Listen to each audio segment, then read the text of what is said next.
Hello, viewers. I'm SB, and welcome back to Citizen Sleeper 2, where I think all that is left to us here is to jump back out into space, which feels like a weird thing to do with a bunch of sixes in hand, but, you know, there's just... all the work is being done, remarkably. So I guess let's just head out to the Hollow. That was the wrong mouse button. That one does the opposite of the thing.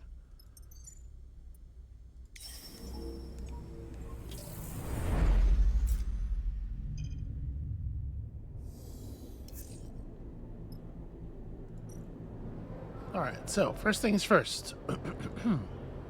Yeah, let's go ahead and sketch some designs here, shall we? Please show me some positive results. Because it is possible that with this handful of 6s and 5s, we're not even going to get this done. And of course, we're going to roll a negative before we roll a positive. Goes without saying. Alright, I need 2 positives. Oh, there's one. They're teasing us. Okay. The Hollow is a glowing bauble, cracked open and bridged. Its reflective panels are what make it distinct.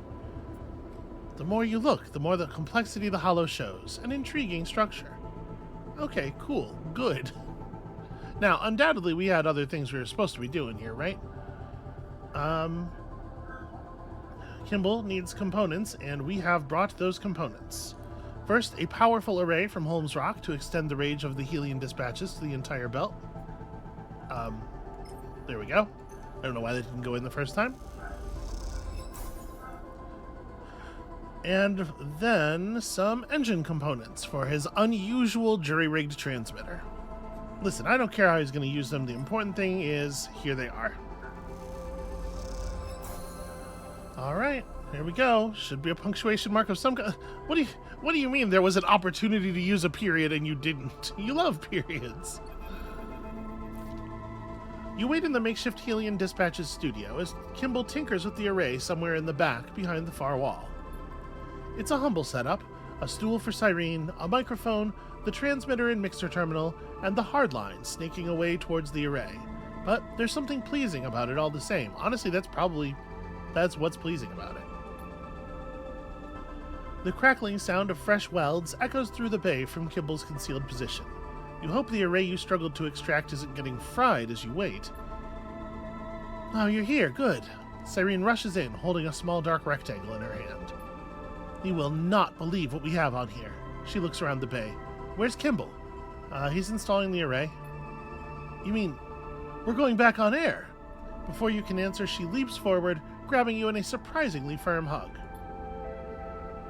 Cyrene lets you go. Sorry, she smiles. Just excited to finally be back. Kimball, how long for that new array? A muffled shout comes from behind the rear wall. Okay. Cyrene takes a steadying breath. We have a little time. So, what is that you got there?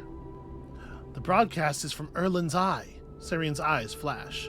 Now, we haven't heard anything out of them since the start of the war. Some people even said they've fallen to the flux.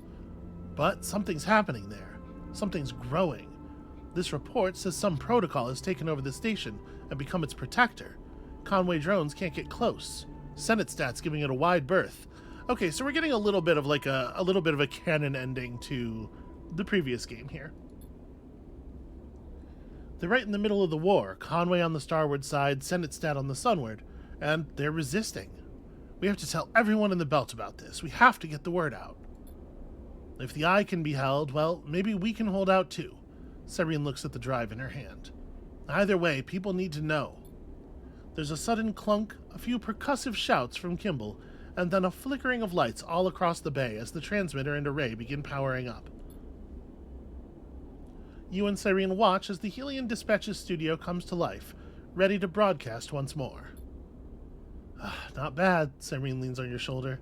Not bad at all. A shout comes from Kimball, and you know he's calling for Cyrene to get ready. That's my signal, she grins. Yeah, I know. We know that. Oh, I almost forgot. Cyrene produces a handful of chits. Turns out we have some avid listeners in the radius markets. She deposits them into your hands. All right, Cyrene takes a breath. I need to go live. She flashes you a final smile. Thank you. I'll make sure we make good use of that array. This will mean something. Kimball bellows something from the back of the room, something you can only assume is a thank you. You leave the Belt's most unusual double act to their broadcast. They're not even in the top 5, come on. And as you do, you hear Cyrene's voice echoing through the bay. They're literally just a broadcaster and her tech guy. That's an extremely normal arrangement. This is Cyrene Sabir back on the air to wish you all a free Helion now and forever. Okay, we're doing it. We're helping people. So I have 4 upgrade points again. Well, do we want to buy something up to 2, or do we want to improve interface to plus? I kind of think it's something goes up to 2. I'm going to say it's engage. We've been leaning into this a lot lately, and it's, it's done well for us. And with that, I don't know that we have a lot else to do here. Carmen's on Olivera. Getting back to Dark Side. We're supposed to do something with the drive, but we have to get to Dark Side to do it, and we have to go back to the scatter yards to bring our sketches to Surya. So yeah, I guess we're done here, actually. Let's refuel. Right, we didn't sell the raw scrap for processed scrap, so we can't do any of this, but we can at least buy some fuel. We can feed the cat. Oh.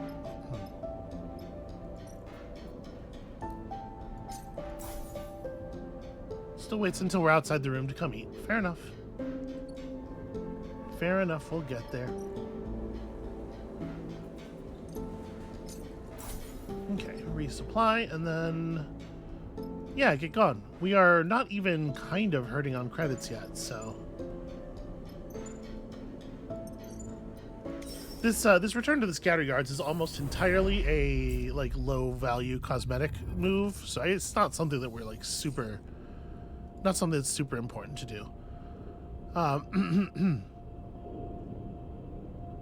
You wake to something soft and furry rubbing against your nose. You sit bolt upright. The stray kicks off from your bunk and settles on the ceiling, back curled up, looking down at you accusingly with those big eyes. What? The stray holds its position against the ceiling, crouched as if to flee or fight. As time passes, the tension fades, and its back drops a little. The stray gently pushes off the ceiling with a soft paw and descends to the edge of your bunk, where it hooks its front claws into the mattress pad. I mean, it has become nimble in this space. That's definitely something. Seeing the cat move in zero-G is still odd. It seems to come naturally to it, and yet its shape is so connected to gravity and weight in your mind. A cat should have the heavy, soft form of a mammal, not the languid, liquid presence of the floating thing in front of you. The stray uses its hooked claws to twist and spin itself, so it softly slides against you with its back, rubbing against your arm and purring. You know what it wants. Yeah, of course we pet the stray. What kind of monster would I have to be? You run a hand down its back, and it shifts its spine in a fluid motion of appreciation. The stray closes its eyes and purrs. It's funny to think how the stray got out here. Perhaps on a ship from the inner system, slipping on at the Eye or Sintra. And before that, its ancestors were perhaps carried out to Helion by Solheim executives who had the power and arrogance to bring a cat into space. But this cat, the one on your ship, was born here, that much is obvious. It is a creature of zero gravity, a being that orbits and glides, not one that leaps and stalks. It pats at your hand, encouraging you to continue petting. Yeah, I was saying the other day, that being yesterday, I believe, that a cat's movement in zero-G doesn't make a lot of sense to me, but creatures adapt, right? I don't know why it would be the case that humans could adapt and the cat couldn't. Especially a cat that was born into this kind of condition, right? It is an animal that is part of the crew now. You can't imagine the rig without her. She's been here for 8 minutes. As you look down at the stray, as nameless and inhuman as you are, the memory returns. I accented that because I thought the sentence might be going to a different way. It is so hard to cold read all of this stuff, because so much of the way in English that we put stresses on things, or that we arrange the sort of the syllables, has to do with intent and the full structure of the sentence. And so when you're sort of making it up as you go and you don't know what the end of the sentence is going to be yet, sometimes you just got to make a choice. The warmth of atmosphere-filtered sun, the weight of flesh and fur, the smell of growing things. You know now what this memory is. It couldn't be more obvious. It is a memory that crossed the gap of your creation, a memory from the mind that was copied, emulated, to make your own. Well, yeah, we knew that the whole time. Obviously, that's what that is. I mean, it is part of me. I don't know why it would be to be discarded. I'm not sure what the argument is here. But of course it's part of me. It's literally part of me. This memory is, in the end, a mistake. Those who designed the sleepers never intended you to carry the memories of the minds that were copied for your creation. They wanted you to emerge as new beings, offshoots from the branch of a human's life, to be cut short when needed. But mistakes can so often become the most powerful and meaningful of emblems. They can guide a being more strongly than any success ever could. That's because at the heart of every mistake is the possibility of change, of a shift in the status quo. You have lived a life of mistakes as much as a life of successes, and look where it has brought you. So you accept the memory, let it wash over you like the sun. You focus on the stray, and as you do, both memories combine. You are stroking both cats, separated by time and space, feeling both sets of sensations in double exposure.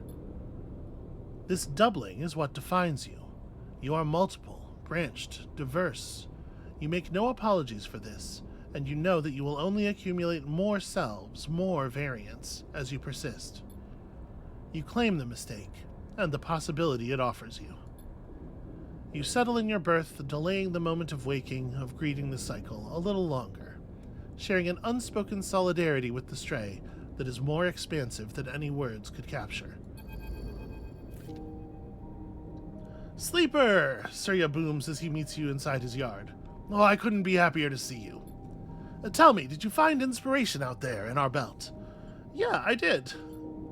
"Okay, let me see your work." He holds out a hand and you pass him the color slate. "Lovely." He scrolls through the sketches. "I will pass your designs on to my crews, where they will build on them." Surya gestures to the yard. "They're the best ship fitters in all of the belt, as you know. If you come to the yard and speak with them, you may choose whichever design you desire." Surya squints at the slate. "This hollow drawing is really quite interesting." He reaches into his tool belt and produces a stack of chits. "The remainder of your fee. Our business is concluded." He nods, adding a little bow to the movement. "I'm a busy man and must get to my business, but thank you again for helping to build a legacy for my yard." Surya folds his arms across his chest. "I believe you have work to see to. But imagine, if you will, flying out on your next contract in a fresh livery, a beautiful reinvention from Surya's yard." He gestures widely. "When your clients ask why your rig is so beautiful, feel free to send them to me." Surya smiles, bows, and turns to leave. You watch Surya go, still unsure if his entire attitude is an act meant to confuse you into consent. Consent to what? He is a hard man to dislike, but there is something about him you can't quite put a finger on. Either way, it is hard not to feel a little bit thankful for the chance he gave you to look at the belt with new eyes, even if it was while flying one of the most garish ships the belt's ever seen. Honestly, it's not that garish, and this is the text here is so weird. It's like there's this implication that he took advantage of us, or there was menace or something. We had a very simple set of interactions with him that were wholly beneficial, and he gave us way more money than we needed for the thing that he had us do. It's a kind of a crazy amount of money, actually. Okay, so if we go to Where do I change my colors? Is it a thing I do at the rig itself, or... Also, now that the Stray is like totally on board, okay, we can still do this. Well, I guess I'm going to. The Stray purrs and rubs against your side as she glides over to eat. Hell yeah.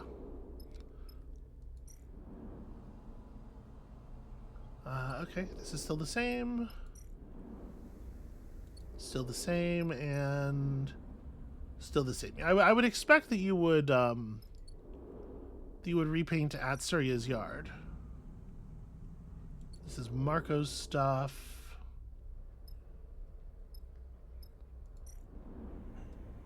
Here all we do is buy meals. This is the fabricator bay.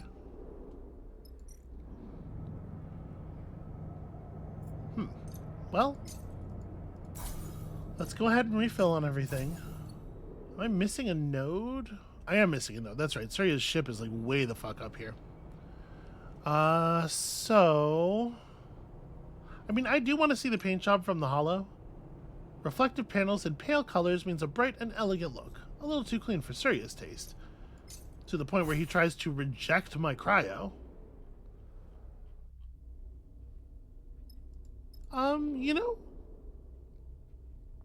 You know that's quite pretty. It looks like those this is the color scheme and vibe of a very popular, when I was playing, a very popular style of gun skin in CS:GO. Many years ago. Let's play around with this though. We certainly have the credits. Let me see the green belt paint. I mean, I guess I can sort of guess based on the green belt, you know. I mean, that's nice looking too. I'm sure they're all nice. I'm sure the developer put together a bunch of decent looking color palettes. I'm really surprised at how few there were. I was kind of expecting there to be like one for each major station. This one I like less. Yeah, I think we're sticking with the holo paint. All right, rig is holo colors. And with that, all that's left is to get to Olivera so that we can get to Darkside. So, here's a question. With our improved drive, can we get there in one jump? We absolutely can.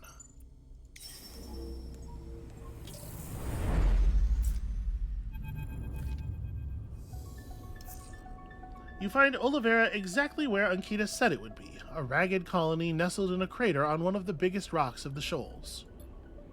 Seraphin gets no response to his initial broadcasts, so you find yourself in a docking tunnel, the rig at one end, the colony at the other, with no idea what awaits you. I need you to get back on that ship and keep flying. You freeze in the dark tunnel, a figure in front of you holding a long gun at their hip. I'm serious. Your eyes adjust to the dark, and as they do, you see a boy, carrying a long dark shape in his hands. So that voice is like a voice he's trying to put on, right? Like a kid trying to sound like an adult. I don't know how you found us, but you need to leave right now and forget this place. You glance over your shoulder and see Seraphin, his hands raised in front of him in a gesture of calm. Look, kid, we mean no harm. How about you go run and get someone? I am someone. I'm Xander. He sticks out his jaw. And it's you I don't know. And I'll decide who's going to do some harm here. So at this point, like the moment you call him kid, he drops the voice, right? Like it's no longer about that. Now it's about showing you that it doesn't matter that he's a kid. He's enough, right? He reaches across his chest and thumbs on a lamp he has lashed there. You blink in the glare of the bright lights, shielding your eyes, and as you do, you see a flicker of confusion crossing Xander's face. He meets your eye with a look of shock and opens his mouth as if to speak, although no words emerge. So he's probably not familiar with sleepers. Ankita sent us. Try to drop a friendly name here. You notice the familiar name register with Xander, adding to whatever confusion or question your appearance has provoked. You see his eyes taking in your sleeper body, his gun dropping a little as he takes his attention off it. Is this... He looks between you and Seraphin.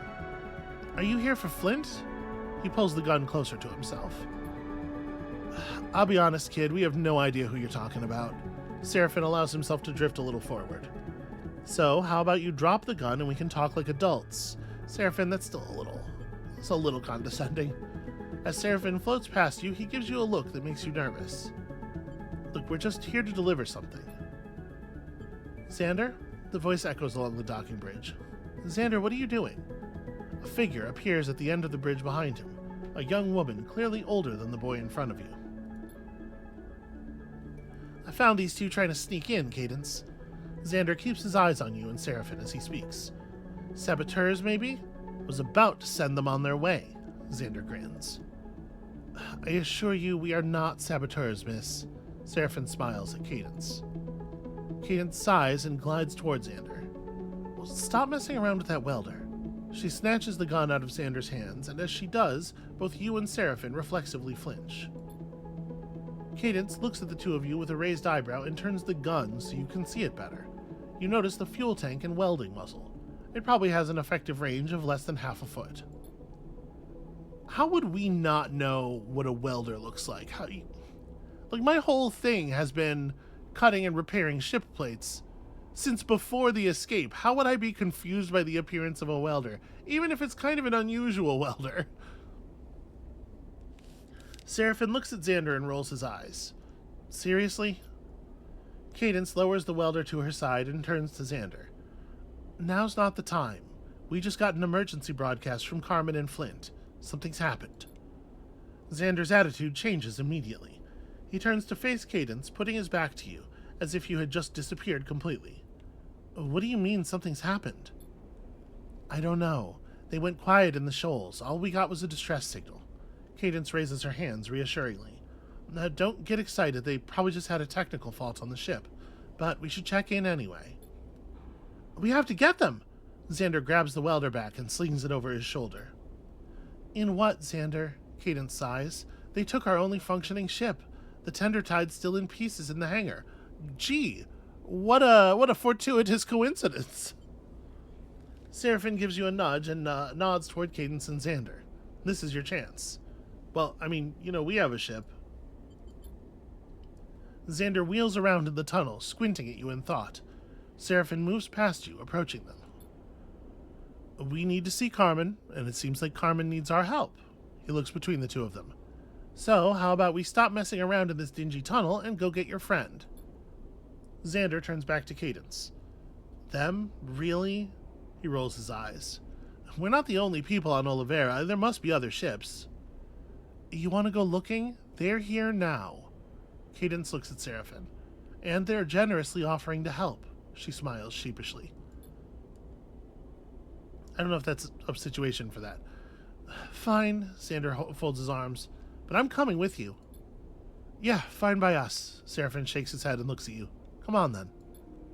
You both turn and head back into the ship, Seraphin whispering as you do. What kind of backwater has Ankita sent us to? Kid thinks he's some kind of sheriff. Well, not used to visitors, I guess. Well, tucked away in the shoals like this, I'm not surprised. What are they doing out here? What are we talking about? Xander catches up with you and Seraphin. His mood seems buoyed by the prospect of boarding a ship. You wonder how often he gets to leave Olivera. Well, we were just talking about you.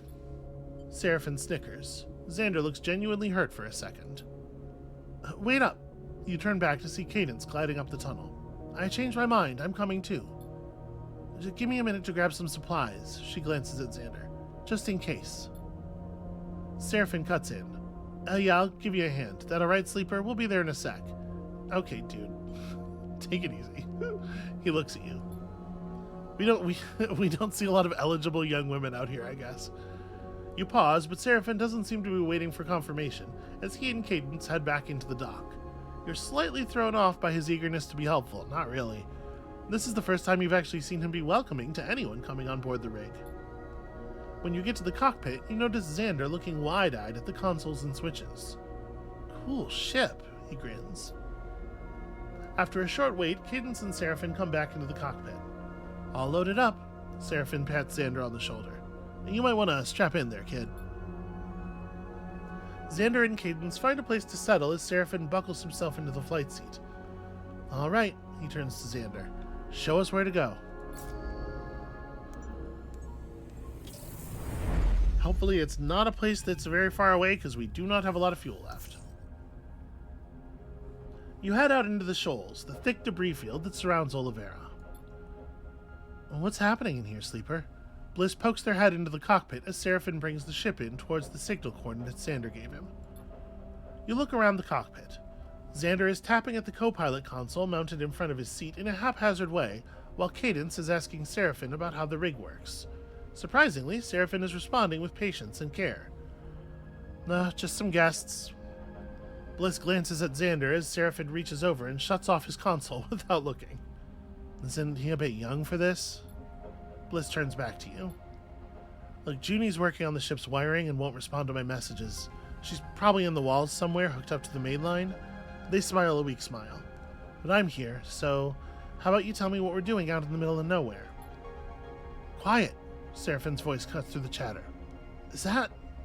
He gestures out into the debris field at a sparking, ragged-looking shape tucked beside a rock. Xander rushes to the cockpit glass.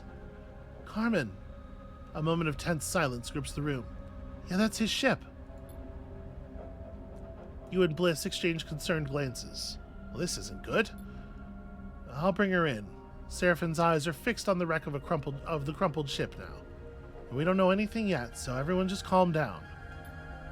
Xander is silent, his face pressed against the glass. Cadence stares out at the wreck, her cheeks pale.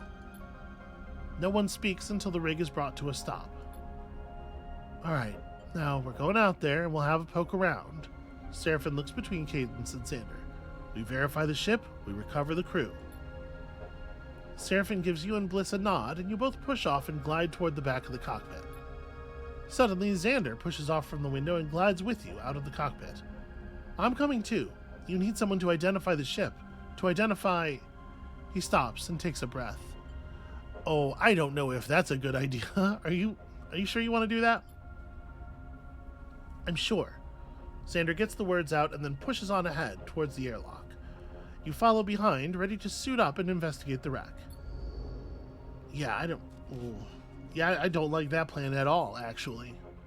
Okay, kids, engineering, and... what's that? That's Endure, right? Yeah. Okay, so...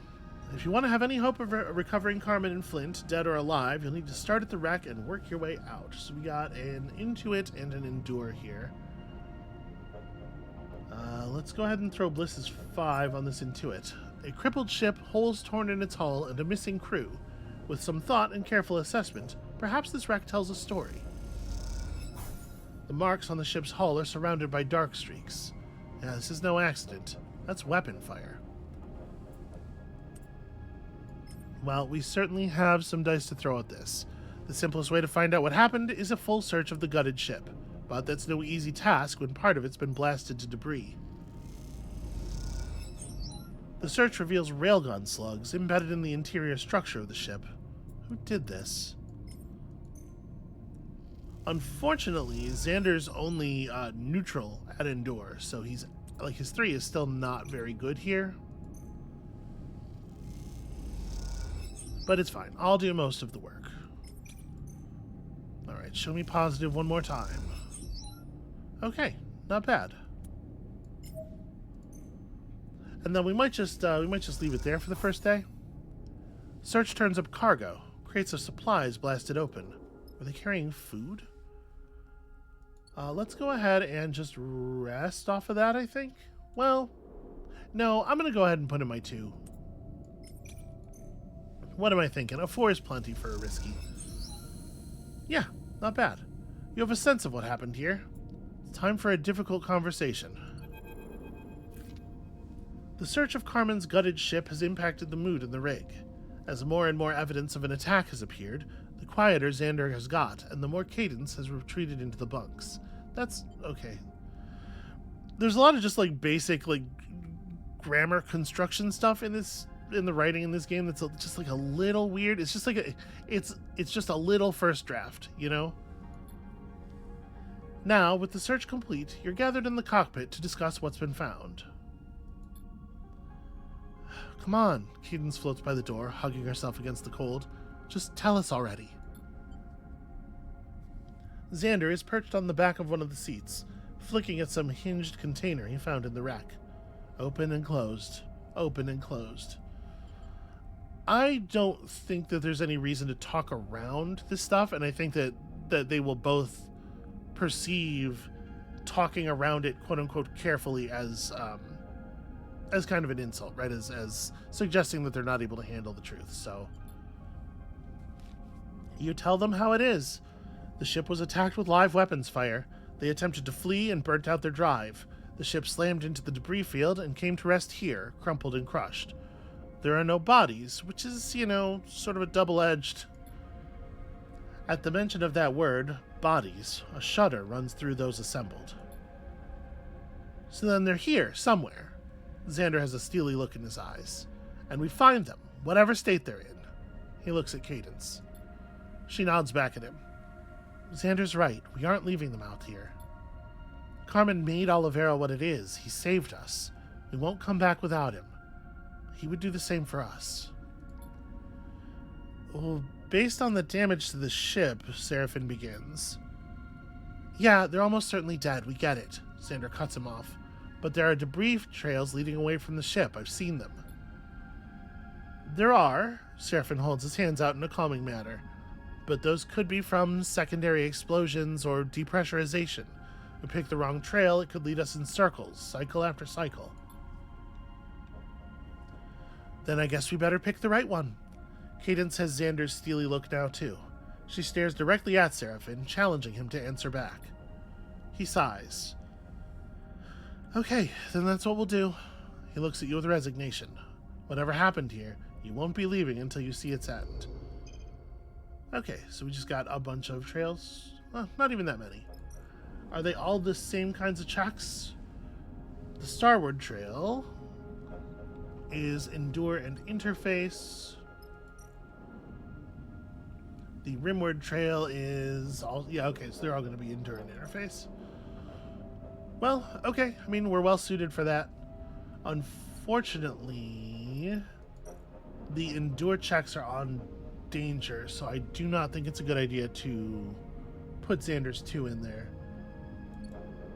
I think we're still sleeping. I think we're still resting.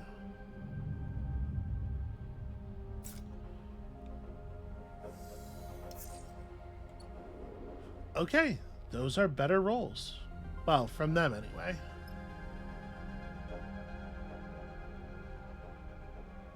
So it looks like the collision was with this side. I don't know. If they ran... So if they ran coming from this way, maybe... I'm going to pick this debris trail because it feels like if I were trying to put the rock between me and my pursuers, this is where I'd end up, right? So let's start with exploring the debris.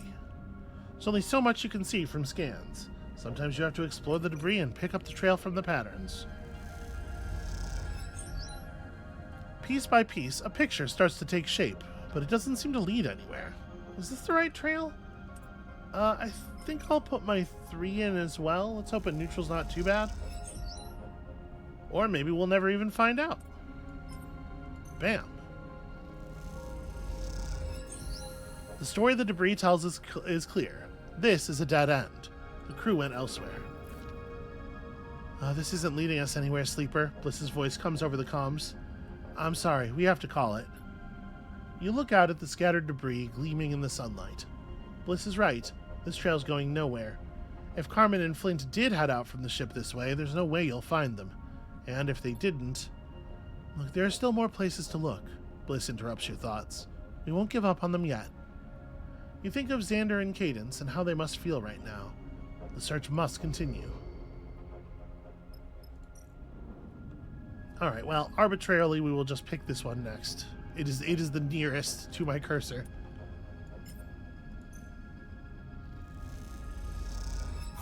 Oop, kid pulls a point of stress, unfortunately. Among the blasted debris, there are tools and supplies, completely untouched. Who dropped these? Do I want to throw a 4 in here? I think so.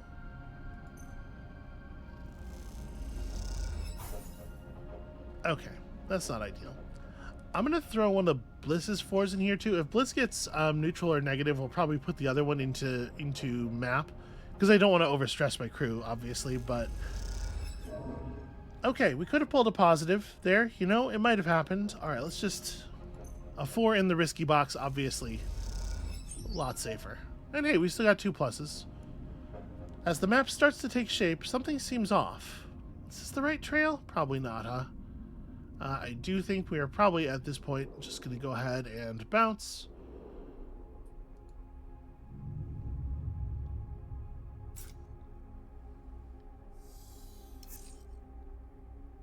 Okay, not amazing rolls. This might be a push day.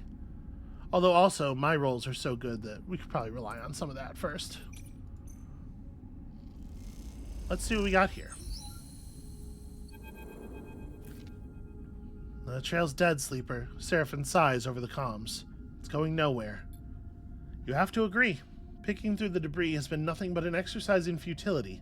And now, coming to a dead end, you aren't even sure if there's anything to find out here at all. Loop back to one of the other trails, Sleeper. We're going to keep going. What else can you do? You just hope, for Xander and Cadence's sake, that you find something soon.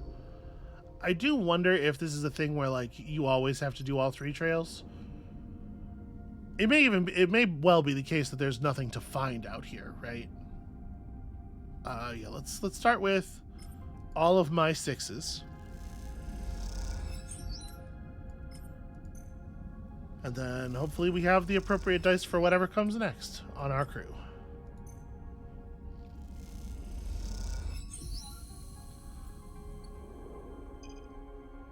Okay, something. We got something. Trail led to some asteroid caves. So, I mean, the way the zone is shaped, it would seem like if you pick that trail, it's going to lead here no matter what.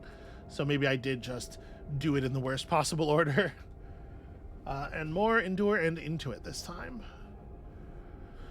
The trail leads to these barren and airless caves. It's hard to imagine someone surviving in here for long. Well, let's try to follow the trail.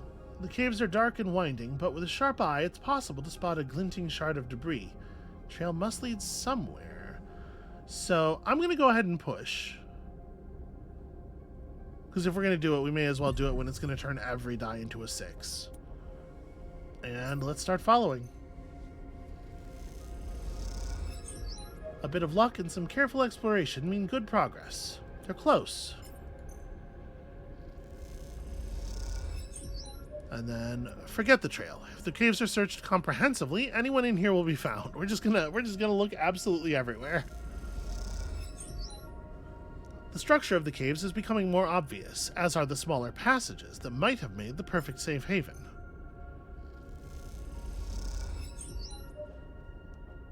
Alright, and then I think it's okay to throw our 3 in here as well. That's a little bit of a bummer. We might actually lose 2 dice. But we're making progress.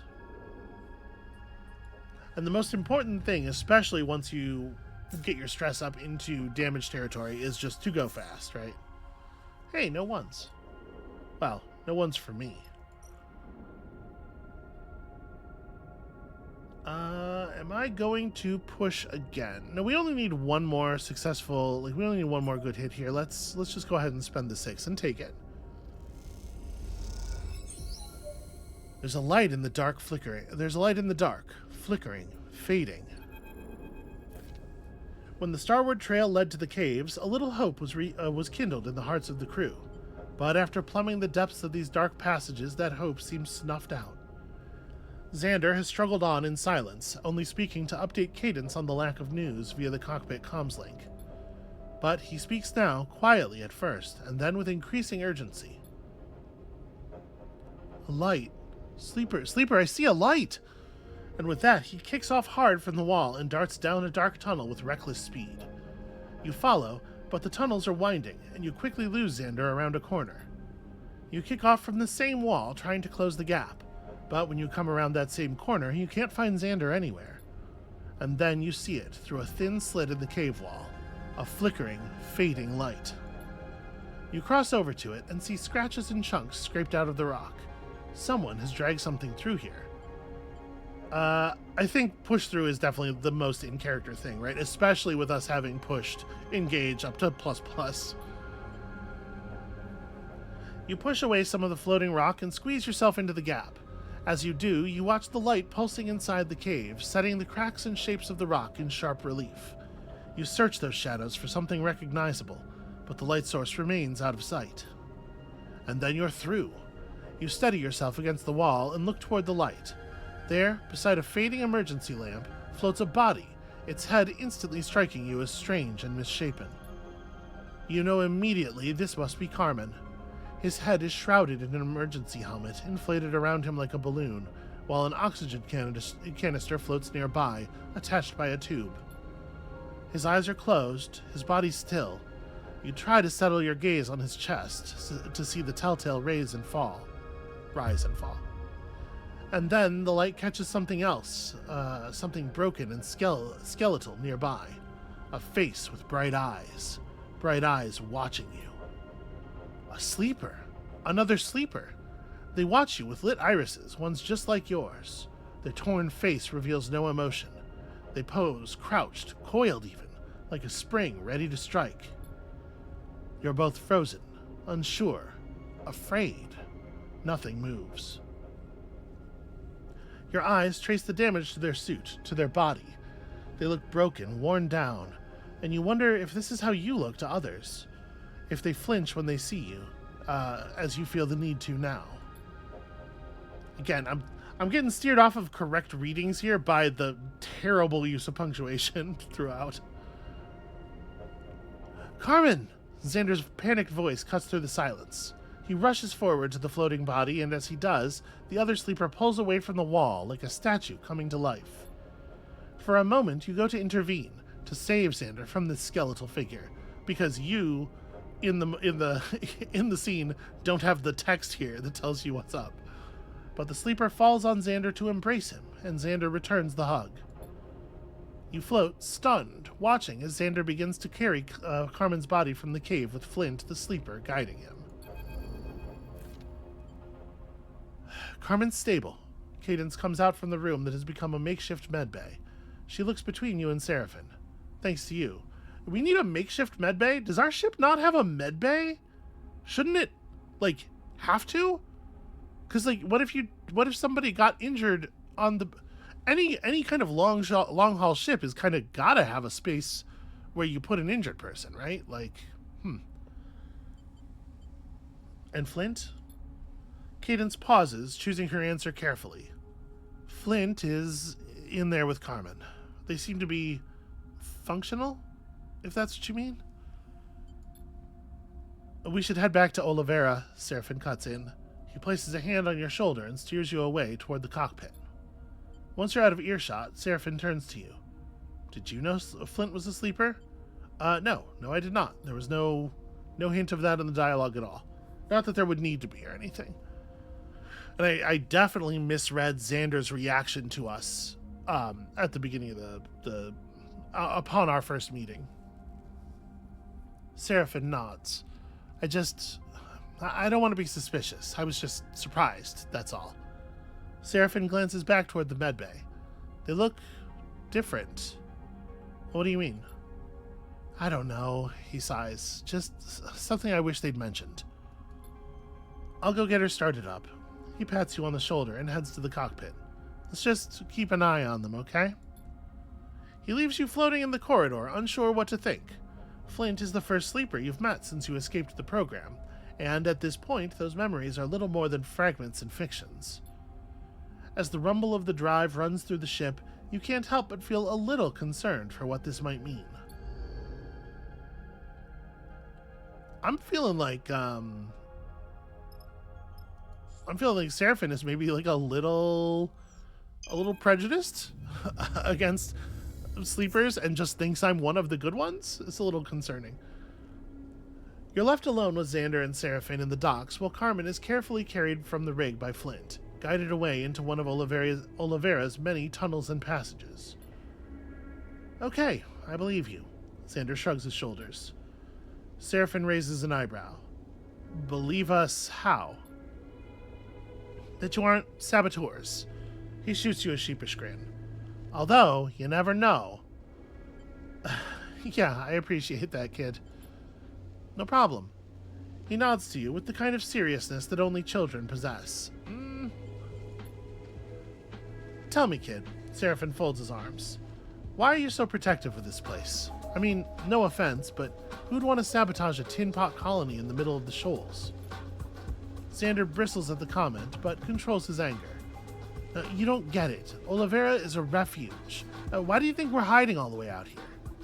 He glances at you and then back at Seraphin. I would have thought you'd understand what's at stake here. You've seen Flint. Seraphin pauses, unsure of how to respond. He looks embarrassed into silence. Look, Xander says, playing the peacemaker. You brought Carmen back to us. Everyone in Olivera will thank you for that. How about you stick around for a bit and get a feel for the place? If you need to resupply, we can help. We haven't got much, but if you chip in, you'll get your share. He bows his head a little. We're more welcoming than we appear. Just don't expect to buy anything with those chits of yours. Xander puts his hands on his hips. Olivera is not for sale. Seraphin shrugs. All right, kid. He glances at you. We appreciate it. We need to hang around until Carmen's back up and awake anyway, and I think we'll be glad of the rest. Okay, I'll see you around then. Xander touches his brow in a salute and then kicks away, floating out of the docks. Seraphin turns to you. You know, a little shore leave doesn't sound so bad. Yeah, are we safe here? Seraphin shrugs. Safe as anywhere on the belt, I guess. Hey, maybe even safer if Xander's going to chase any visitors off with a welder. He winks and glides away into Olivera proper. You're left floating in the docks, unsure of what comes next. It doesn't seem like Lane's going to find you out here, so maybe this is the perfect time to take a breather, at least until you can bring Ankita's drive to Carmen. You turn that little thumbnail drive over in your pocket. Time to see what Olivera has to offer. Yeah, it's, okay. Bunch of new nodes. So, scrap silos. The Olivera scrappers are happy for you to search the scrap silos for components for your own use, but they won't be easy to find. Okay, so engineering to pull stuff. We have some farm stacks over here. The Olivera colonists allow you to gather supplies, but you have to harvest, pack, and process them yourself, which can be exhausting. And it's something we're not particularly good at. I do think it's almost certainly worth putting these 6s into. Oh, wow. Okay, energy gain on a positive result. That's unexpected. You managed to gather together enough for a single crate, but it takes some work. Okay, so we really only want to come at that with 5s and 6s. Down here in the canteen, Olivera has an open canteen where Cadence prepares the colony's produce. You tend to get served based on how well liked you are. Okay. A hydro refinery where we can do some fuel extraction. Have to oversee the complex automated process yourself. Sort of a feeling we're getting here. And over here, Carmen is in recovery, and Olivera will have to navigate a coming crisis without his steady hand. As you leave the rig, you find a figure waiting for you in the docking tunnel. You think of Xander's hostile greeting when you first arrived. Is that him again? Where are you headed? Flint leans away from the wall, now out of the battered suit you first saw them in. The damage to their frame is concealed beneath their overalls, but you're still aware of it just beneath the surface. The hydro refinery? Need a lot of fuel. Same. Flint nods in the direction of the colony. I'll join you. You float together through the docks in silence. Flint makes you nervous, and their insistence on intercepting you this cycle hasn't exactly calmed that sensation. Breaking the silence eventually becomes unavoidable. So, how'd you end up here? Flint stares ahead, continuing their glide. Same as everyone else on Olivera. Carmen found me. The mention of Carmen's name recalls the image of him floating unconscious in the light of your work lamps in those deep and winding caves. You suppress a shudder. Flint gives you a sideways look, their mask-like face betraying no emotion. It's good you found us. The pause as you both move through a doorway. They pause. Could have been sooner, but better than nothing. Looking at Flint gives you an unsettling feeling, like catching your own reflection in a polished hull plate. Is this what others feel like when they speak with you? Watching the crooked mask, the lit irises for signs of human emotion? Interpreting the stuttering emulations of facial expressions as they cross your doll-like face? Flint turns away again, and you realize that they might feel the same looking at you. Each the other's mirror, each reminding the other of the gap between being and being seen. So, what happened out there?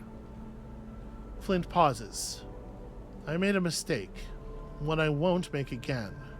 They frown and stare forward, offering nothing more. You arrive together at the main bay of the hydro refinery, the space filled with tanks and ornate patterns of pipes and ducts. So, Sleeper.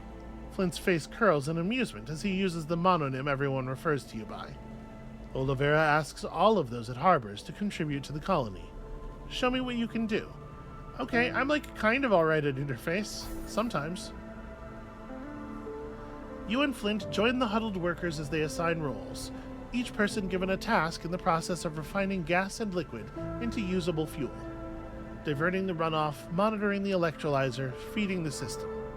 The refinery is dotted with glowing terminals, and raw data feeds scroll across them at near unreadable speeds. The refinery is built from spares, runs on homebrew systems, and at first the rawness of the interface pushes you back. But you focus, reapproach, finding ways to manipulate the systems. The data spools, the cathode's pulse, and the fuel gathers in the tanks. You step back to take a rest, watching the systems spin on, others moving in to take your place. Something makes you look to one side, a glint that catches your eye, and there is Flint, taking a rest of their own. You see a glint again, Flint turning something over in their fingers, watching it spin. A vial of stabilizer. My last vial, Flint speaks without taking their eyes off the drug. Even through the haze of your lost memories, you can recall the fizzing, sickening pulse of that injection. The dependence your reboot freed you from. Saving it for a special occasion, Flint pockets the vial and meets your eye. You don't need stabilizer, do you? Flint moves away from the wall they were resting against. I noticed you were different from the first moment we met, but I didn't realize what it was until now. The way you work, the way you move, without dependence. I see it now. Flint folds their arms. I'm going to tell them about the reboot. I don't see any reason to be circumspect about it, and if anybody's going to understand, right? You tell them about the process you and Seraphine attempted on Darkseid, the one that Lane interrupted. They listen absent-mindedly, watching the workers instead of you. That's not all, though, is it? Flint meets your eye. There's something wrong with you. More than just your decaying frame. Your signal, your presence, it smells different? Yeah, Lane did something to me. I've come to know that feeling. That feeling that I am an object, a tool to be molded, to be shaped for someone else's use. Here in Olivera, people are different. Flint looks out at the workers. But I still know who I am and what I bring to this place. And all of these people are at risk because of me. And that means you too are a risk. A risk to your crew, to me, and more importantly, to this place. That is what is worrying me. Olivera will welcome you just as it welcomed me, and it will do so in spite of itself and its own safety. I want you to know that, because they will pay the cost, those close to you, and you must know that they pay it for you. With that, Flint turns and glides away, leaving no space for a response. You watch them leave, their billowing cloak revealing and concealing the glinting and ragged parts of their exposed skeleton as they go. Always a pleasure. Always a pleasure. Alright. Let's pull some fuel here. I didn't actually get any fuel for my shift that I worked during the narrative there. It takes time and effort, but you managed to extract some fuel for use in the ship. Please, positive. Wow, 3 fuel. You're starting to master the extraction process. Your yields are improving. Quite a bit, in fact. And I guess at this point, maybe we just take it easy. Maybe we also feed the cat. Okay.